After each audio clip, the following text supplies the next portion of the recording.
The massive hall of the Galactic Council stretched before them like a cathedral made of stars and metal, its curved walls displaying the rotating symbols of 5 great alien civilizations that had ruled space for thousands of years, while in the center sat the humans at a small table that looked more like an afterthought than a place for equals. Han Wu adjusted his simple black suit and looked around the chamber where beings of crystal and water and energy debated the future of trade. Routes that connected hundreds of worlds. His dark eyes taking in every detail, as his team prepared their final presentation to species who had already decided humanity deserved nothing more than scraps. The Veltar delegation sparkled like living diamonds at their elevated platform, their crystalline bodies catching and reflecting the chamber's light in patterns that hurt human eyes to watch for too long, while their leader Zethanol sat motionless as a statue carved from pure gemstone, occasionally pulsing with colors that meant thoughts no human could understand. Below them, in tanks of blue-green water, the Nithrums swam in graceful circles, their tentacled forms moving like underwater dancers as they communicated through color changes that rippled across their translucent skin. And Han Wu could see Keevoth, the trade minister, watching the humans with what might have been curiosity or contempt through the transparent walls of her aquatic chamber. The insectoid Kralvich clicked and buzzed from their section of the hall, their compound eyes reflecting the room in thousands of tiny fragments, while their spokesperson Yethra groomed her antennae with movements that seemed nervous but probably meant something completely different in their culture. Above everyone else floated the Lumara, beings of pure energy contained in shimmering fields that looked like captured lightning, their representative Luxon pulsing with steady rhythm that the translation devices interpreted as patient waiting, but felt more like barely controlled power. The Dorthkai lounged in their stone chairs with the casual confidence of apex predators, their scaled bodies and sharp teeth making them look like dragons from human mythology, and their military commander Mordun kept his clawed hands folded while his yellow eyes studied the humans like a hunter, sizing up prey. So Jin leaned closer to Han Wu and whispered in Korean that the preliminary scans showed all 5 species had increased security details stationed outside the chamber, which meant they expected some kind of trouble, but probably not the kind they were about to get. Minho spread his economic data across the table one more time, checking the numbers that showed exactly how much the galactic economy depended on human shipping routes and resource extraction.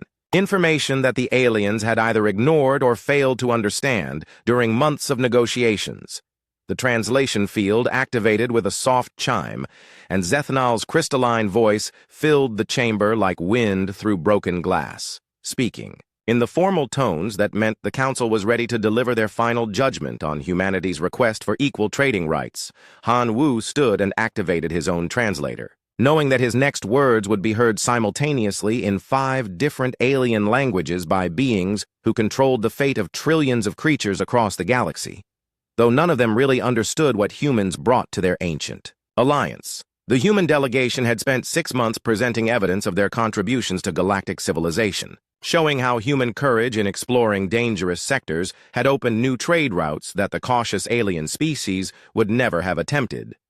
How human flexibility in dealing with hostile environments had made resource extraction possible on worlds the aliens had written off as worthless, and how human innovation had solved logistics problems that had puzzled galactic engineers for centuries. Zethanol began the formal response with words that sounded like music played on crystal instruments, explaining in elaborate diplomatic language that the Council appreciated humanity's enthusiasm, but felt that such a young species needed more time to mature before taking on the responsibilities of full membership in galactic society, the crystalline. Being continued with phrases about guidance and patience and the wisdom of experience, each word carefully chosen to sound benevolent while making it clear that humans would be offered the same junior status they had held for the past 5 years, with limited access to technology and trade routes that barely covered the costs of maintaining human colonies.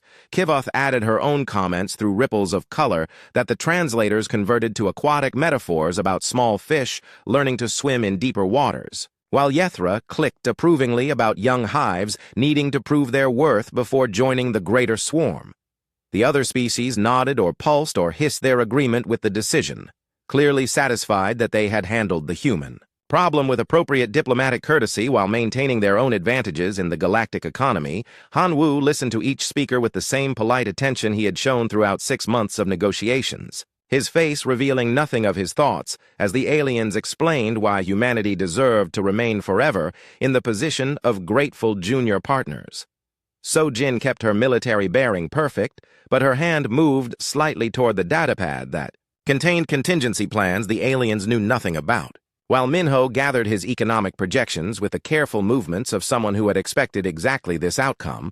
When the last alien speaker finished and the translation field fell silent, Han Wu stood again and looked around the chamber at beings who had ruled the galaxy since before humans learned to make fire, his voice calm and respectful as he thanked them for their consideration of humanity's proposal.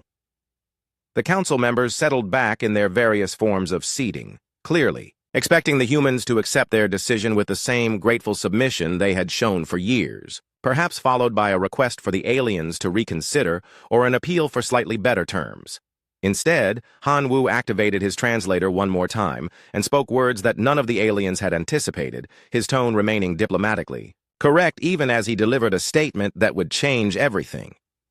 The United Earth Coalition withdraws from these negotiations, he said simply, and thanks the Galactic Council for their time and consideration, but humanity will pursue alternative arrangements for our economic and strategic needs.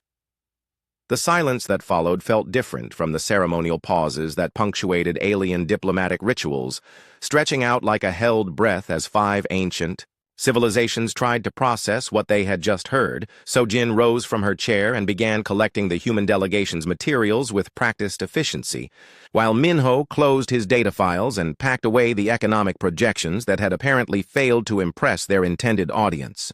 Kivoth's colors shifted to patterns that suggested confusion or alarm, and she spoke quickly through her translation system to ask if the humans required additional time to consider the council's generous offer. Han Wu replied with the same courteous tone that humanity had maintained throughout the negotiations, explaining that his government had given him authority to accept or reject the terms presented, and that he was exercising the second option. Zethnal's crystalline form brightened with what might have been surprise or irritation, asking in more direct language whether the humans understood the implications of refusing council membership and the protection it provided. The human ambassador acknowledged that his species understood the risks of independence, but had decided that self-determination was worth those risks, and that humanity would be establishing bilateral relationships with individual species and organizations outside the council framework. Morden leaned forward in his stone chair and spoke for the first time, his predator's voice cutting through the diplomatic language to ask bluntly what humans thought they could accomplish without council support. Han Wu smiled for the first time during the session and replied that humanity had thrived for thousands of years before meeting the council and expected to continue thriving in whatever arrangement best served human interests. The 3 humans walked toward the chamber's exit with unhurried dignity, ignoring the increasing volume of alien voices behind them as the council members began talking among themselves in urgent tones that the translation system couldn't fully process. As they reached the doorway, Han Wu paused and looked back at the magnificent hall where 5 species had just learned that the galaxy was about to become a more complicated place. Then he stepped through the portal that would take them back to their ship and toward a future that none of the ancient civilizations had planned for. The emergency session began 4 hours after the human delegation departed Nexus Station, with representatives from all 5 council species gathering in virtual conference while their home governments tried to understand what had just happened, and why their carefully maintained galactic order suddenly felt less stable. Yethra hunched over her calculation matrix in the Kralvik Trade Center, her compound eyes processing streams of economic data that painted an increasingly disturbing picture as she traced the connections between human shipping routes and the broader galactic economy. The numbers revealed what the Council had somehow overlooked during months of negotiations, showing that human cargo vessels carried nearly a quarter of all interstellar freight because they were willing to travel through asteroid fields and radiation zones that other species considered too dangerous for regular commerce. Kralvik shipping companies had grown dependent on human willingness to handle hazardous cargo runs, allowing the insectoids to focus their own vessels on safer routes while still maintaining delivery schedules to their distant hive colonies. Yethra's calculations showed that losing human shipping capacity would force the Kralvik to either abandon several profitable trade routes or accept casualty rates that their society would never tolerate, since unlike humans, they valued individual lives more than economic efficiency. Her report triggered immediate panic in the Kralvik commercial sector, as companies realized they had built their expansion plans around the assumption that human ships would always be available to handle the dangerous work that supported their prosperity. Meanwhile, in the crystalline depths of the Veltar homeworld, communication engineers discovered that their vast network of quantum relays depended heavily on human maintenance crews who worked in the vacuum of space without the elaborate life support systems that other species required. The Veltar had assigned humans to service the most remote and hostile relay stations as a matter of convenience, assuming that the hardy bipeds were simply better suited for such unpleasant tasks. But now they realized that losing human technical support would create gaps in their communication. Grid backup plans existed for maintaining the network using Veltar personnel, but those plans required expensive equipment and significantly more time, meaning that message transmission across the galaxy would slow dramatically if humans were no longer available to handle routine maintenance. The implications rippled through Veltar society as they calculated the economic impact of reduced communication efficiency on everything from scientific research to commercial transactions, forcing them to confront how much they had relied on human labor without acknowledging its true value. Deep in the ocean cities of the Nithrem homeworld, military planners studied star charts that showed the strategic importance of human-controlled systems, particularly the dozen worlds that humans had settled in regions other species avoided because of environmental hazards or proximity to dangerous phenomena. Admiral Nolvac traced shipping lanes on his holographic display and realized that 3 major trade routes passed through systems where humans provided security and navigation assistance, using their resistance to radiation and ability to function in hostile environments to patrol areas that would require massive fleets from any other species. The humans had never claimed these systems gave them military leverage, instead offering their services as a contribution to galactic stability, but their withdrawal would leave significant gaps in the security network that protected commerce throughout the outer sectors.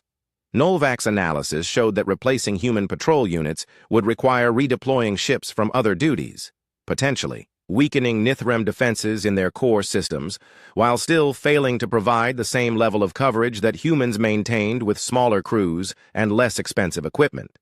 His report recommended immediate diplomatic contact with human military leaders to negotiate continued security cooperation, though he privately doubted whether humanity would maintain their previous arrangements after being rejected by the Council.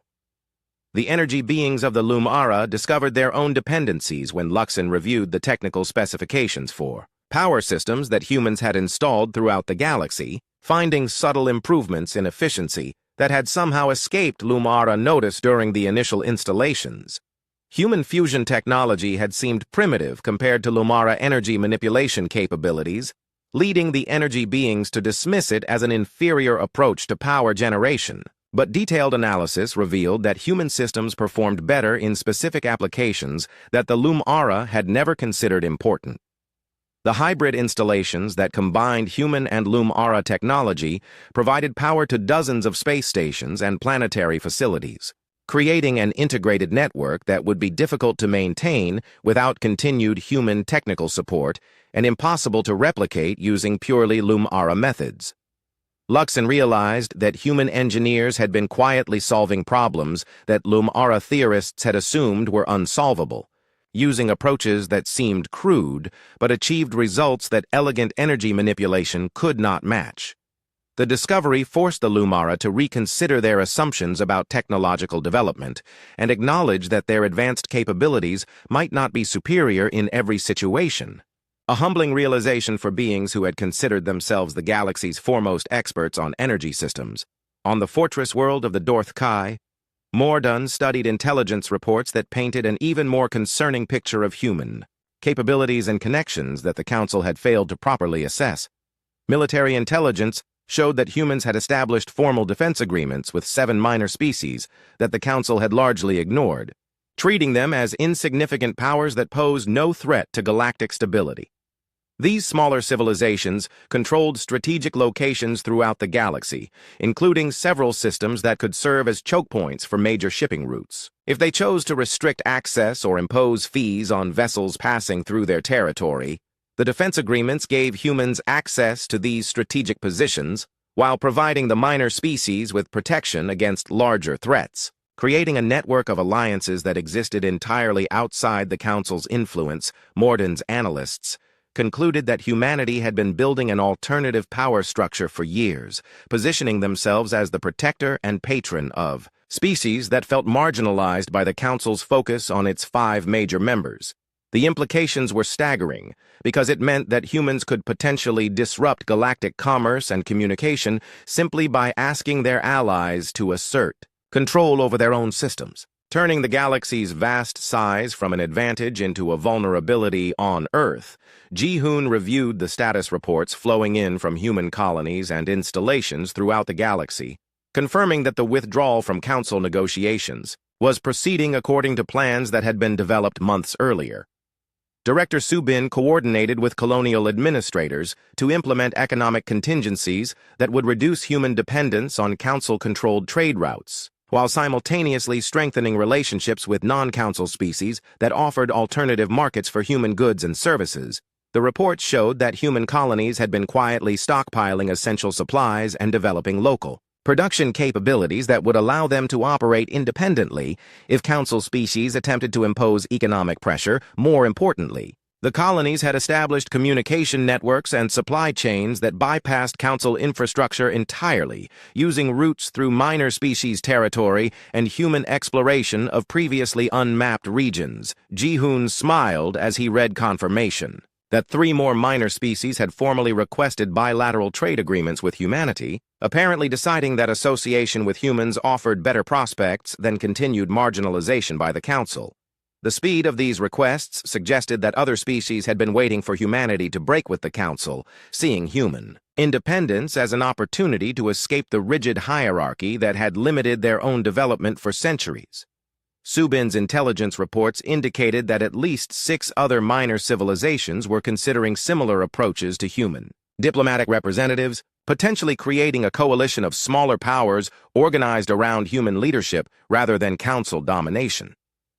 The psychological impact was already visible in Council behavior as emergency sessions multiplied and alien diplomats struggled to understand how they had so completely misread the situation.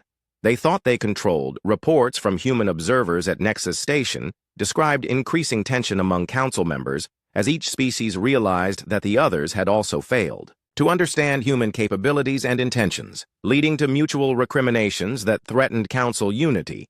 The aliens who had dismissed humanity as eager junior partners seeking acceptance were discovering that they had been dealing with a species that never needed their approval and had been preparing for independence while appearing to seek membership. As Ji-hoon closed his reports and prepared for the next phase of humanity's emergence as an independent galactic power, he reflected on how completely the ancient civilizations had underestimated the newest species to reach the stars. Zethnal authorized the covert operations during an emergency council session that took place in the deepest levels of Nexus Station, where the 5 species gathered in person for the first time in decades to address what they were beginning to understand was a genuine crisis, rather than a diplomatic misunderstanding.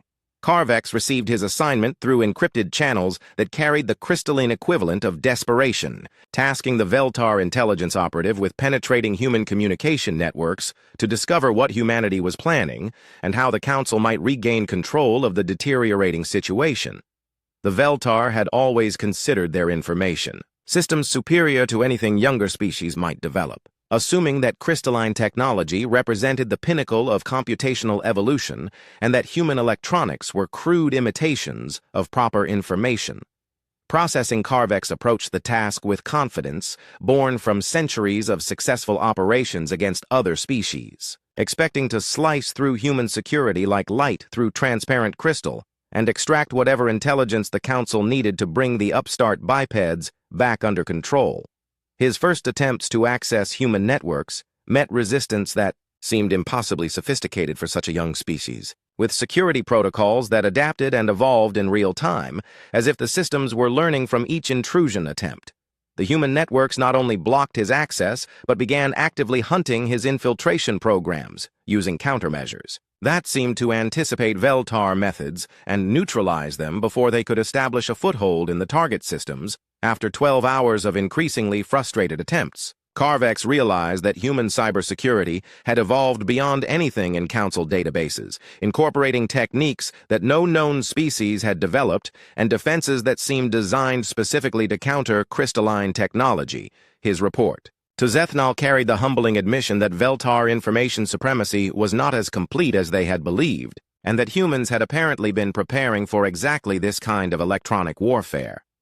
The implications terrified the crystalline leadership because their entire civilization depended on information networks that they had assumed were impregnable. But if humans could develop superior security, then other species might also possess capabilities that threatened Veltar dominance. Admiral Nolvac positioned his fleet near human colony systems with orders to make a show of force that would demonstrate the consequences of defying Council authority. Expecting that the sight of Nithrem warships would convince humanity to reconsider their withdrawal from negotiations. The aquatic admiral had chosen 3 human colonies that appeared vulnerable to naval pressure, systems with small populations, and limited defenses that should have provided easy targets for intimidation without requiring actual violence. His ships arrived at the first system to find empty space where human installations had been operating the previous week, with only automated beacons transmitting polite messages explaining that the facilities had been relocated for maintenance purposes. Long-range sensors detected no trace of the missing infrastructure, as if the humans had simply packed up their entire colonial operation and moved it to an unknown location without leaving any evidence of their departure.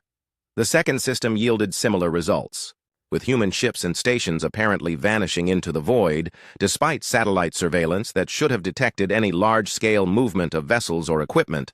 Nolvac realized that he was dealing with technology or tactics that exceeded Nithrem understanding, since their sensors were designed to track everything larger than a shuttle and should have been impossible to evade. Using known methods, Admiral Tae Young watched the alien fleet movements from the bridge of a human vessel that existed in a state of quantum uncertainty, phased slightly out of normal space-time using technology that humanity had developed during their years of exploring dangerous regions where conventional physics became unreliable.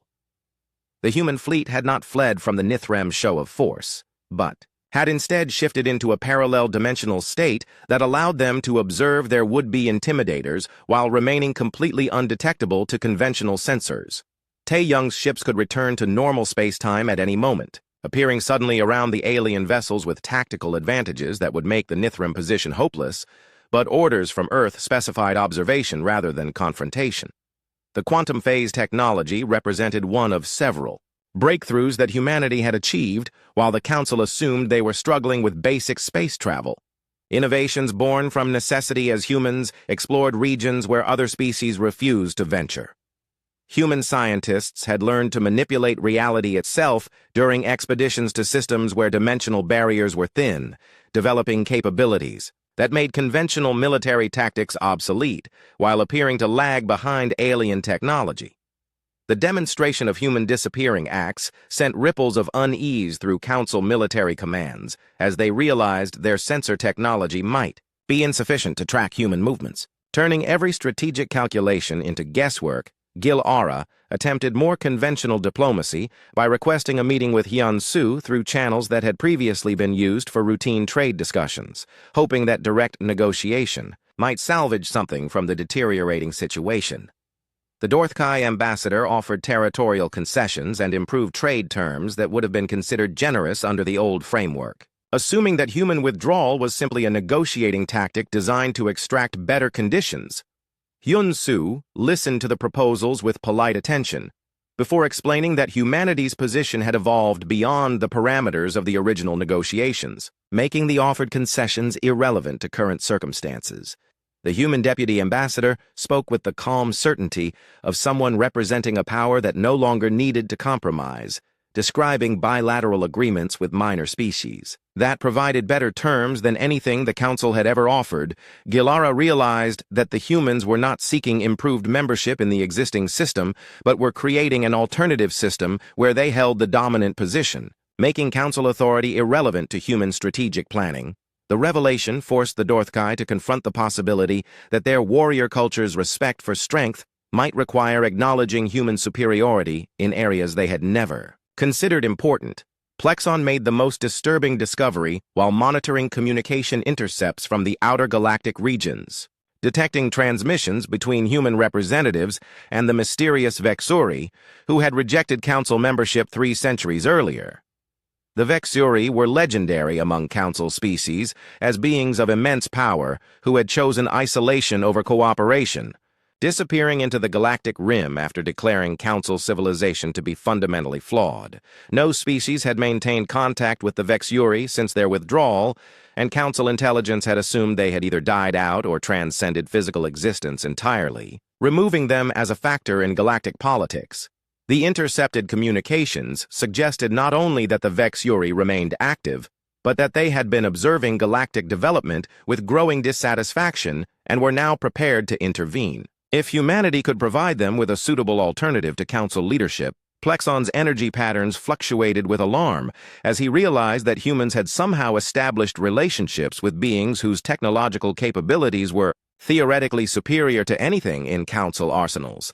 The prospect of a human-Vexuri alliance represented a potential shift in galactic power that could render the council obsolete, transforming the political landscape in ways that threatened the fundamental assumptions underlying the existing order. The Lumara operatives' report triggered emergency protocols throughout council space as leaders realized they might be facing not just human independence, but the emergence of a coalition that could challenge their authority directly. 3 minor species formally announced their withdrawal from council trade agreements and submitted requests for separate negotiations with human representatives, citing dissatisfaction with their treatment under the existing system. The defections confirmed that human influence had spread beyond what council intelligence had detected, suggesting a coordinated campaign to undermine council authority that had been operating for months or years without detection. Each departing species controlled strategic resources or locations that would complicate council operations, from rare minerals essential to Veltar technology to shipping facilities that handled significant volumes of interstellar commerce. The pattern of defections suggested careful planning rather than spontaneous decisions, indicating that humanity had been building alternative alliances while appearing to seek council membership through conventional diplomatic channels. Council economists calculated that losing access to minor species resources would force major changes in production and distribution networks that had operated unchanged for centuries, potentially disrupting the economic stability that underlay council political power. Young-Woo accepted the council's desperate request for emergency dialogue with the calm demeanor of a leader who held all the advantages in a negotiation he had never wanted to conduct, agreeing to limited discussions only after establishing conditions that stripped away the ceremonial superiority the aliens had always claimed. The separate meetings took place in secure facilities orbiting Earth rather than at Nexus Station, forcing council representatives to travel to human space and operate under human security protocols that demonstrated the shift in diplomatic power. Each alien delegation arrived expecting to negotiate from positions of strength based on their advanced technology and ancient civilizations, only to discover that humanity had been concealing capabilities that made their assumed advantages irrelevant. Zethanol's crystalline form dimmed with what might have been shock or fear, as Yunji demonstrated quantum communication technology that transmitted information instantaneously across galactic distances without requiring the crystalline relay networks that formed the backbone of Veltar civilization. The human chief technology officer explained with academic precision how their breakthrough in quantum entanglement had eliminated the need for physical transmission infrastructure, making the vast Veltar communication monopoly obsolete in a single technological leap. Yunji showed recordings of successful quantum communication tests between Earth and human colonies in distant spiral arms, proving that the technology was not theoretical, but operational and ready for implementation throughout human space. The implications cascaded through Zethnal's crystalline consciousness as he realized that Veltar control over galactic information flow would end the moment humans chose to share their quantum technology with other species, breaking the economic foundation of his civilization's power. Worse still, The human technology appeared to be immune to the electronic warfare techniques that the Veltar had used to maintain their information supremacy, suggesting that crystalline civilization might find itself cut off from galactic communications entirely if humans chose to exclude them from the new networks. The meeting with Kivoth revealed human atmospheric engineering capabilities that could transform the galaxy's approach to planetary development, offering solutions to problems that had limited aquatic expansion for millennia. Human terraforming technology had seemed crude compared to established methods, using brute force approaches that other species considered wasteful and environmentally destructive. But the results spoke for themselves in ways that elegant theories could not match. Yunji presented data from successful terraforming projects that had created hybrid environments suitable for both aquatic and terrestrial life, solving the fundamental problem that had prevented Nithrem expansion beyond purely oceanic worlds. The hybrid world supported complex ecosystems where aquatic species could thrive in vast seas, while terrestrial areas provided resources and living space for other forms of life, creating economically valuable planets rather than single-purpose colonies. Kivoth's color patterns shifted to displays of amazement and desire as she realized that human terraforming could provide her people with access to hundreds of worlds that current technology could not make habitable for Nithrem civilization. The offer of technological cooperation came with implicit conditions that would require the Nithrem to abandon their alliance with the Council and accept partnership with humanity as equals rather than patrons, forcing them to choose between familiar subordination and uncertain independence. Yethra's compound eyes reflected multiple images of agricultural data that showed human farming techniques increasing food production on Kralvik worlds by percentages. That seemed impossible until she verified the calculations through her own analytical systems. The human innovations appeared simple compared to sophisticated Kralvik biotechnology, using genetic modifications that were crude by insectoid standards, but produced results that exceeded anything achieved through traditional hive farming methods. Human agricultural engineers had somehow developed crop varieties that thrived in the specific soil and atmospheric conditions of Kralvik colonies, solving food production problems that had forced the insectoids to limit their population growth for decades.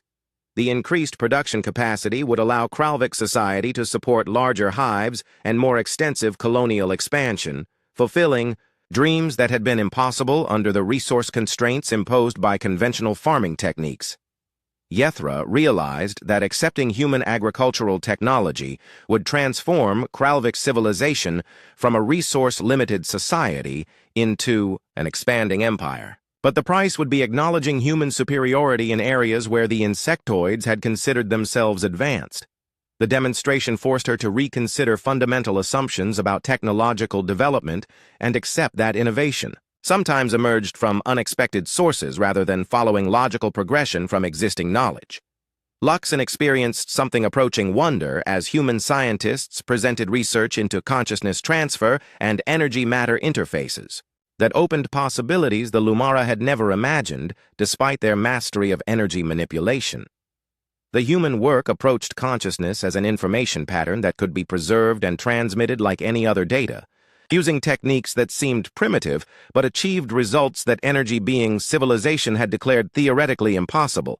Human researchers had successfully transferred consciousness between different energy states and even into temporary material forms, proving that the boundaries between energy and matter were more flexible than Lumara science had assumed. The implications for energy-being society were staggering because they suggested that Lumara could potentially experience material existence while retaining their energy nature, expanding their understanding of reality in ways their philosophy had never considered. Luxon's energy patterns fluctuated with excitement as he contemplated the possibility of experiencing physical sensation and material interaction while maintaining the advantages of energy existence. The human research offered not just technological advancement but philosophical revolution that could transform Lumara civilization from observers of material reality into participants in experiences they had never thought accessible. Morden found himself in the unprecedented position of feeling genuine respect for beings he had initially dismissed as soft and weak, as humans demonstrated military capabilities and strategic thinking that matched Dorthkai warrior culture. The human military presentation included tactical innovations developed during conflicts with hostile species that the Council had never encountered, showing combat techniques that impressed even veteran Dorthkai commanders. Human soldiers had proven themselves in battles against enemies that used technology and tactics unknown to Council species, developing countermeasures and strategies that suggested adaptability superior to traditional Dorthkai approaches. More importantly, humans offered something that the proud warrior species valued above technology or resources: the prospect of worthy allies and challenging opponents who could test Dorthkai capabilities in meaningful combat. Mordune's warrior instincts recognized in humanity a species that understood honor and strength while approaching warfare with creativity and flexibility that complemented Dorthkai martial traditions. The offer of military alliance promised battles against enemies worthy of Dorthkai. Attention! Replacing the boring peacekeeping duties that had frustrated warrior society for centuries with conflicts that would test their skills and courage. The final revelation came when Dong Hyun presented intelligence about the approaching external threat that had motivated human urgency in establishing galactic independence, showing data that Council sensors had failed to detect despite their supposed technological superiority. Human deep space monitoring had identified massive energy signatures moving toward the galaxy from intergalactic space, representing technology that dwarfed anything known to existing civilizations and suggested hostile intent based on observed behavior patterns. The approaching force had already consumed 3 small satellite galaxies and was methodically destroying any technological civilization it encountered, following expansion patterns that indicated intelligence and purpose rather than natural phenomena. Council long-range sensors had missed the threat entirely because their detection methods were optimized for known forms of technology and energy, while human sensors used broader spectrum analysis that could identify unknown signatures. Dong Hyun explained that humanity had been preparing for this threat while simultaneously working to unite galactic civilization under more effective leadership, knowing that the existing Council structure would be inadequate for coordinating the massive defensive effort required. The external threat provided context for every aspect of human behavior that had puzzled the Council, from their insistence on exploring dangerous regions to their focus on building alliances with minor species who controlled strategic locations. Human intelligence estimated that the galactic invasion would begin within 5 years, giving barely enough time to organize effective resistance if all species could be united under competent leadership that prioritized survival over political advantage. 6 months after the withdrawal that had shattered the ancient Galactic Council, Han Wu stood in the command center of Harmony Station, humanity's new orbital diplomatic facility that had become the unofficial capital of what scholars were already calling the Terran Age of galactic civilization. The massive station orbited Earth at a distance that allowed representatives from dozens of species to conduct business in an environment designed for cooperation rather than domination, with sections adapted for every form of life that had chosen to join the new alliance. Through the observation windows, Han Wu could see ships from 43 different species docked at the station's various ports, from crystalline Veltar vessels that sparkled like jewelry to the biomechanical craft of species that had been too minor for the old Council to acknowledge. The Terran Cooperative Alliance operated on principles that seemed revolutionary compared to the rigid hierarchy that had governed galactic politics for millennia, but which humans considered basic common sense about treating people with respect and allowing them to benefit from their own contributions. Each species maintained sovereignty over their own systems while participating in voluntary cooperation, agreements that could be modified or terminated by mutual consent, creating flexibility that encouraged innovation rather than enforcing stagnation. The former Council members had initially resisted the new system with desperate attempts to maintain their traditional authority, but the practical benefits of human-led cooperation had gradually overcome their philosophical objections. Zethnal now served as the Veltar liaison to the Alliance Council, his crystalline form displaying patterns of contentment that would have been impossible during the stress of trying to maintain an empire that had grown beyond effective management.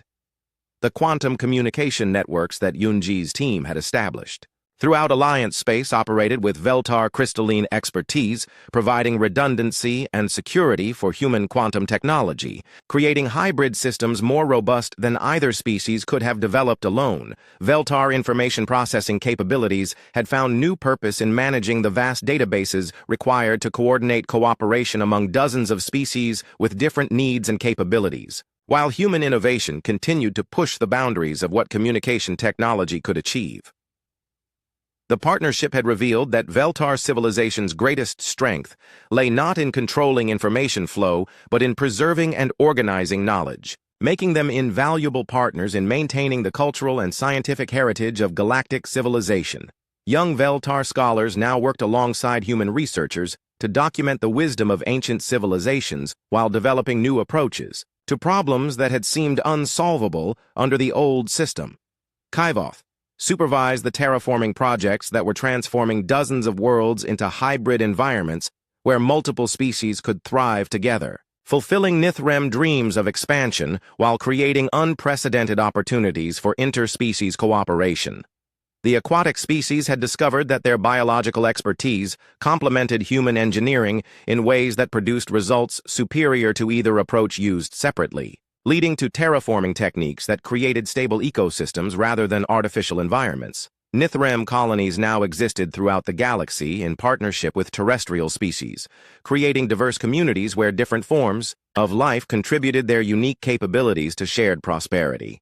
The success of cooperative terraforming had attracted attention from species that had never before attempted planetary development, expanding the Alliance's membership as word spread about the benefits of working with human and Nithrem partners. Kaivoth's reports described agricultural yields and population growth rates that exceeded anything achieved under Council rule, validating the human belief that cooperation produced better results than competition. Yethra managed agricultural programs that had transformed Kralvik's society from a resource-limited civilization into an expanding empire capable of supporting populations that their ancestors had never imagined possible. The integration of human farming techniques with Kralvik biotechnology had created food production systems that turned marginal worlds into agricultural powerhouses, supporting not only Kralvik expansion, but also feeding other Alliance species. Kralvik hives now served as agricultural centers for multi-species communities throughout the galaxy, with insectoid expertise in biological systems complementing human innovation and alien environmental knowledge. The agricultural revolution had freed Kralvik society from the population pressures that had dominated their culture for centuries, allowing them to pursue art and philosophy and exploration. Rather than focusing entirely on survival, young Kralvik now worked on terraforming teams and exploration crews, bringing their biological expertise to projects that benefited the entire Alliance, while expanding their own understanding of life beyond the Hivlux and coordinated energy research programs that explored the boundaries between matter and consciousness, pursuing investigations that had revolutionized Lumara understanding of existence itself. The energy beings had discovered that cooperation with material species opened philosophical possibilities that isolation had made impossible, leading to breakthroughs in consciousness research that benefited everyone involved. Lumara technology now powered Alliance installations throughout the galaxy, while human consciousness research had enabled energy beings to experience material existence without abandoning their essential nature. The partnership had created new forms of art and expression as energy beings collaborated with material species to produce works that transcended the limitations of any single form of existence. Lumara philosophers now studied alongside human scientists and alien thinkers, developing new approaches to understanding reality that incorporated perspectives from dozens of different species. Morden commanded the Alliance Defense Force alongside human Admiral Tae Young, leading joint military operations that had proven the value of combining different tactical approaches and combat philosophies. The Dorthkai had found in humanity the worthy allies they had always sought, species that understood honor and courage while bringing innovation and adaptability to military challenges. Alliance military units now included warriors from multiple species, serving together in formations that maximized each group's strengths while minimizing their weaknesses, creating combat effectiveness that exceeded anything the individual species had achieved separately. The external threat that Dong-hyun had revealed was still approaching, but Alliance intelligence networks had developed response plans that gave galactic civilization a realistic chance of survival through coordinated defense rather than each species fighting alone. Dorthkai training programs now taught human tactical flexibility alongside traditional warrior disciplines, while human military academies incorporated Dorthkai concepts of honor and courage into their strategic curriculum. Ryan worked throughout Alliance space as a cultural liaison, helping former Council species adjust to the psychological changes required by cooperative rather than hierarchical civilization. The human psychologist had discovered that many of the problems attributed to species differences were actually symptoms of the stress created by forcing diverse civilizations into rigid power structures that ignored their natural capabilities. Her programs helped former Council members understand that the new system offered them more freedom and prosperity than the old hierarchy had provided. While teaching humans to appreciate the wisdom and experience of ancient civilizations, cultural exchange programs had created unprecedented opportunities for interspecies learning, with human flexibility complementing alien expertise to produce innovations that no single species could have achieved. Children from dozens of species now attended integrated schools where they learned to appreciate diversity as a source of strength rather than a threat to stability, preparing them for lives in a truly galactic civilization. The final vindication of human leadership came when Jae-min's exploration fleet made contact with the approaching external threat and successfully negotiated a peaceful resolution through diplomatic techniques that emphasized cooperation over conquest. The hostile force had been fleeing an even greater threat from beyond the galactic rim, and their aggressive behavior had resulted from desperation rather than inherent malice. Alliance negotiators were able to offer the refugees a place in galactic civilization while establishing defensive agreements that protected everyone from the true enemy that still lurked in intergalactic space. The crisis that had motivated human urgency in transforming galactic politics had been resolved through the very cooperation that the old Council had been incapable of achieving. Validating every assumption that had guided human strategy, from his position in Harmony Station's command center, Han-Woo watched ships departing for exploration missions that would expand the Alliance's reach into previously unknown regions, carrying mixed crews that represented the best of galactic civilization. The galaxy that had once been dominated by 5 ancient species now thrived under the leadership of the newest civilization to reach the stars, proving that innovation and cooperation could overcome even the most entrenched traditions.